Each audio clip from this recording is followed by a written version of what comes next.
تشریف لے گئے. حضرت ابوبکر صدیق رضی اللہ تعالیٰ عنہ کا زمانہ آیا. لوگوں نے سمجھا نبی چلے گئے, اللہ کی مدد اٹھ گئی. جو کچے ایمان والے تھے, جنہوں نے اسلام کا غلبہ دیکھ کر ایمان لایا تھا, وہ سارے مرتد ہو گئے, دین سے پھر گئے.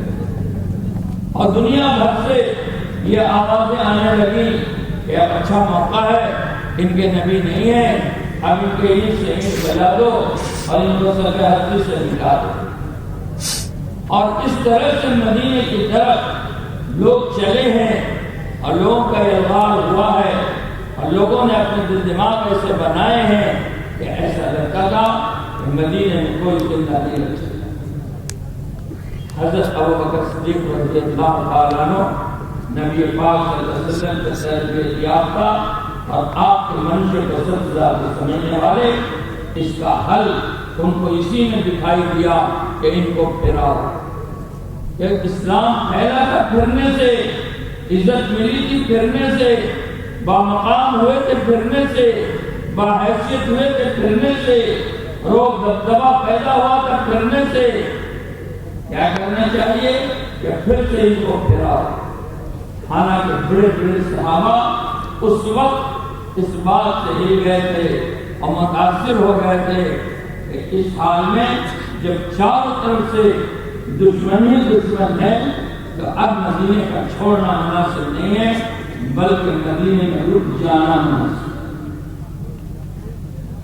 حضرت ابوبکر کی بصیرت یہ کہہ رہی تھی کہ پھرنا زندگی ہے, اور لوگ یہ سمجھ رہے تھے کہ رکنا زندگی. حضرت ابوبکر کی بصیرت یہ کہہ رہی تھی کہ پھرنا ان مشکلات کو حل کرے گا, اور لوگ سمجھ رہے تھے کہ رکنا ان مشکلات کو حل کرے گا. حضرت ابوبکر نے فیصلہ کیا کہ نہیں, سب کو نکلنا ہوگا. حضرت اسامہ نے جماعت روانہ کر دیا. مدینے میں جو لوگ بچے ان سب کو مدینے سے نکالا.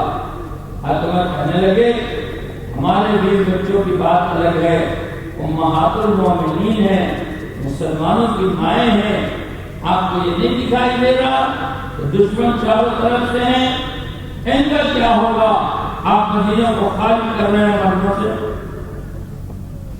حضرت ابوبکر نے ان سے کہا اسلام کے کفر کے زمانے میں بہادر بنتے تھے, اسلام کے زمانے میں تبدیل ہو گئے. اگر ہم کو اس بات کا یقین ہو جائے کہ امہات المومنین شہید کر دی جائیں گی, ان کی لاشوں کو کوئی دفن کرنے والا نہیں ہوگا, جنگل کے بھیڑیے اس کو نوچ کے کھائیں گے, پھر بھی ہم رکنے کو پھرنے پر ترجیح نہیں دیں گے. پھرنا حیات ہے, رکنا موت. سب کو نکالا, اتنا نکالا, اتنا نکالا, اتنا نکالا کہ مدینے میں عورتیں بچ گئی, معذورین بچ گئے. عورتیں بچ گئی, معذورین بچ گئے. پورا مدینہ خالی کر دیا. اور اس مدینے کے خالی کر دینے میں جو جماعتیں جہاں گئی, تیزی سے سفر کرتی ہوئی گئی, اذان دیتی ہوئی گئی, دعوت دیتی ہوئی گئی, ایمان اعمال کی مشق کرتے ہوئی گئی. جتنے مرتد تھے اکثر تبدیل ہو کے پھر ایمان میں داخل ہوئے, اور جنہوں نے انکار کیا تھا کہ ہم زکات نہیں دیں گے یا اور چیزوں سے انکار کیا تھا, وہ سب اقرار پر آ گئے, اور اسلام اس سطح پر آ گیا جس سطح پر نبی پاک صلی اللہ علیہ وسلم چھوڑ کے گئے. صرف اس پھرنے کی وجہ سے اسلام اس سطح پر آیا جس سطح پر نبی پاک صلی اللہ علیہ وسلم چھوڑ کے گئے. آج بھی یہی کہا جا رہا ہے کہ اگر یہ امت اس بات کو آج طے کر لے کہ ہمیں اپنے گھر کو خالی کر دینا ہے مردوں سے, ہم سب پھریں گے, ہم اپنے گھروں کو خالی کر دیں گے, مردوں سے ہم سب پھریں گے, تو پھر سے اس سطح کا دین زندہ ہو جائے گا جس سطح پر حضور صلی اللہ علیہ وسلم چھوڑ کے گئے. انشاءاللہ۔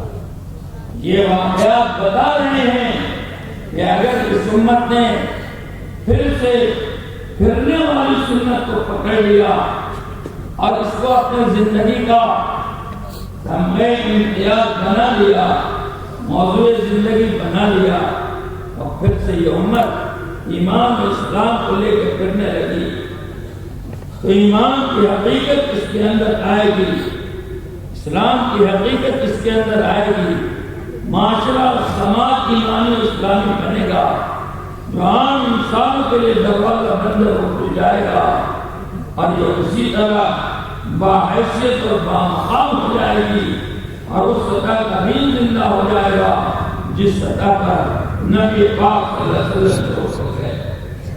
اس لیے میرے بھائی بزرگ دوستو، ہر حال میں پھرنا یہ صحابہ کی سنت ہے۔ نبی پاک صلی اللہ علیہ وسلم نے ہر حال میں ان کو پھرایا ہے، ہر حال میں ان کو پھرایا ہے۔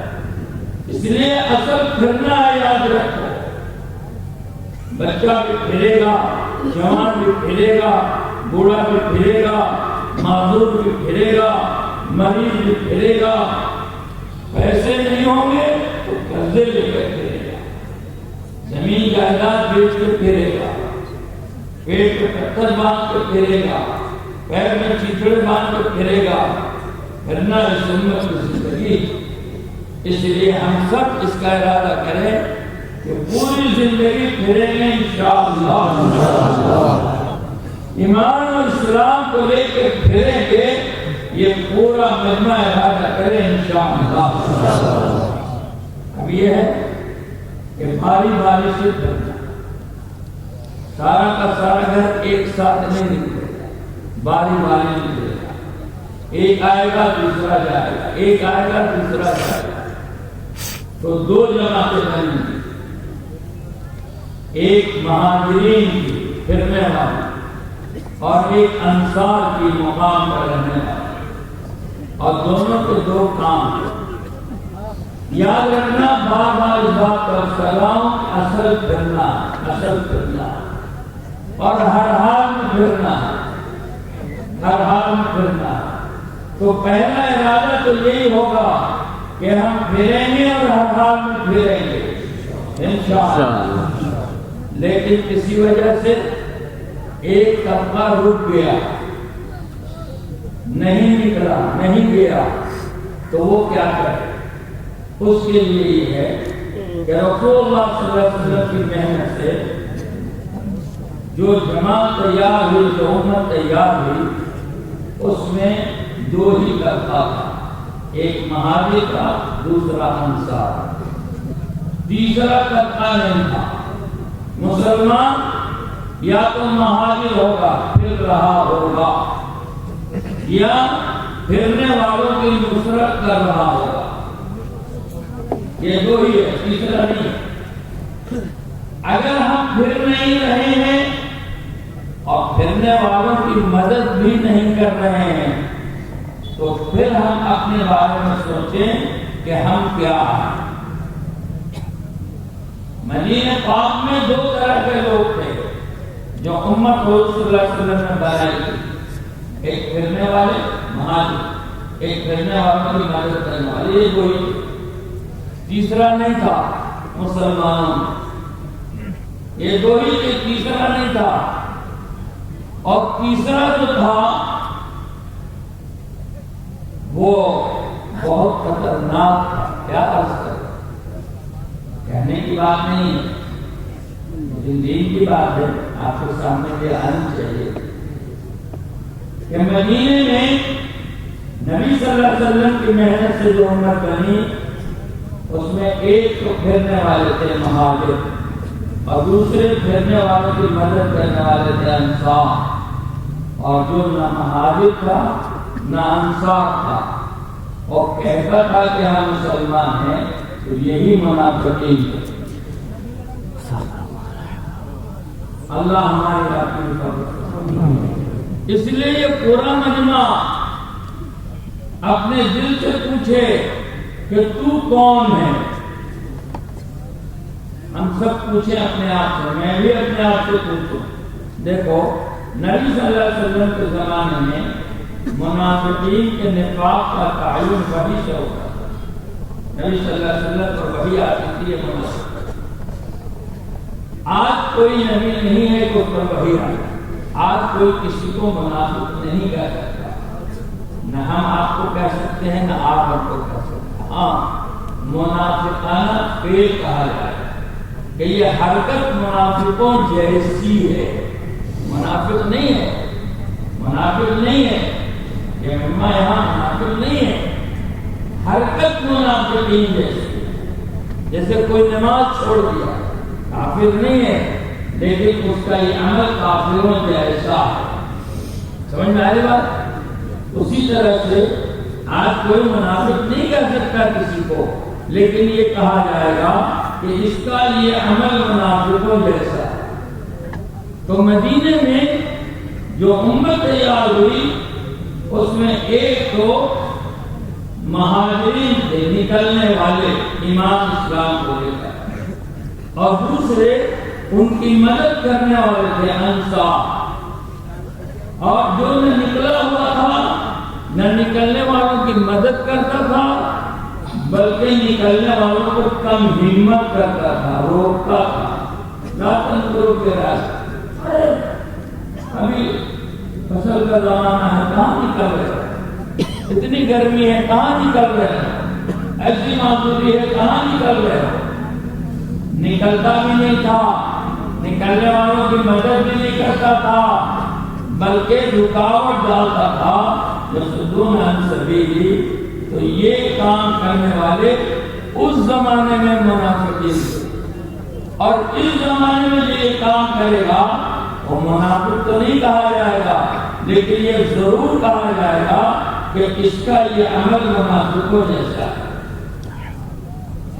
تو اب ہم اور آپ, یہ پورا مجمع, میں اپنے سے پوچھتا ہوں, آپ اپنے سے پوچھو, ہر آدمی اپنے سے پوچھے کہ تو کون ہے, انصار ہے کہ مہاجر ہے. اگر ہم نے اپنے سے پوچھ لیا تو یہیں سے مسئلہ حل ہو جائے. یہ اتنا بڑا مجمع ہے, مجمع میں ان میں سے نہیں پوچھے. ہم آپ سے نہیں پوچھیں گے آپ کون ہیں, آپ مجھ سے نہیں پوچھیں کہ ہم کون ہیں. آپ اپنے سے پوچھو, ہم اپنے سے پوچھیں کہ تم کون ہے, مہاجروں کی انصار. اگر مہاجر ہو اعلیٰ ترتیب پر ہو, بڑی اچھی بات. انصار ہو یہ بھی بہت اچھی بات ہے, یہ بھی اعلیٰ ترتیب ہے. دونوں نہیں ہو تو پھر کیا ہو؟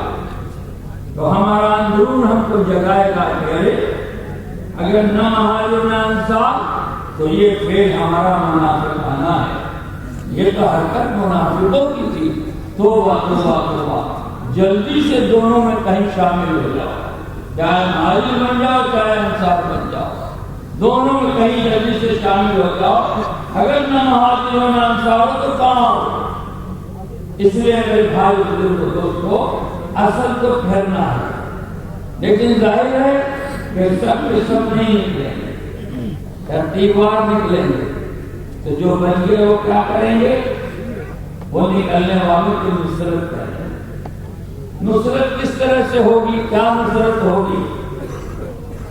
اس کا پہلا طریقہ یہ ہے کہ نکلنے والوں کے لیے جو نکل رہا ہے اس کے نکلنے میں معین اور مددگار بننا, رکاوٹ نہیں کرنا. یہ پہلی بات. ایک تو یہ کہنا ارے کہاں جا رہا ہو, گرمی آ گئی, ایک یہ کہنا, یہ رکاوٹ نہ. اور ایک ہمت دلانا, بہت اچھا کیا, آپ جا رہے ہیں, اللہ کو قبول ہمارے لیے بھی دعا کرنا, ہمت دلانا, بہت اچھا کیا, ضرور نہیں کرنا چاہیے. ایمان اسلام کو لے کے پھرو گے, تمہاری زندگی بنے گی. جہاں جاؤ گے وہاں امت